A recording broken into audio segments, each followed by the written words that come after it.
Is Ipese in white garment churches really biblical? Or is it Yoruba Ebo in disguise? I will tell you that without Ipese, their prayers can never break through. Others insist that it is nothing but syncretism. What exactly is Ipese? And where does it come from? And what exactly does the Bible have to say about this? Stay with me in the next few minutes, because this may change how you see African Christianity. The Yoruba word Ipese means provision, preparation, or arrangement. Ipese refers to ritual offerings made during prayers. But to understand this, you must go back to the Yoruba traditional religion. In that worldview, people offered ebo, sacrifice of food, animals, or even items to appease the gods or to seek help.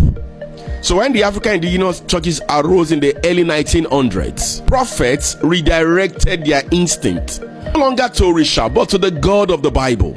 That adaptation became Ipese. What does Ipese look like today? It could be food, yam, beans, oil, even honey.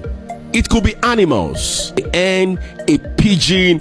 And I saw in one video some days ago, someone said he did Ipese with goat. And then it could be symbolic: candle, water, incense, or palm oil. Sometimes it is brought to the church altar, sometimes under prophetic instructions to riverside, seashores, or even crossroad known as Orita Meta. And the purpose: to seek mercy, to avert danger, to receive healing, and to unlock destiny. For many, Ipese is not ordinary offering. It is covenant. It is transactional. But here is where the debate begins. What exactly does the Bible say about this? Defenders of this practice of Ipese find solace in scriptures. In the book of Leviticus and Numbers, where I also have studied extensively to advanced levels as an Old Testament scholar, they propose that God commanded sacrifices. Anna vowed Samuel, they say. David's altar also stopped a plague. So they ask, if God accepted sacrificial provisions then, why not now?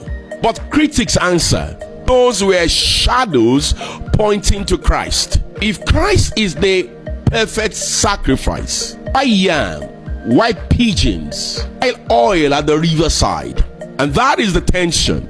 It is an act of faith or a compromise. As a theologian that has spent some days looking at this very delicate issue, here is the nuance. Ipese is a cultural bridge. It shows how the Yoruba Christians translate their sacrificial worldview into Christianity.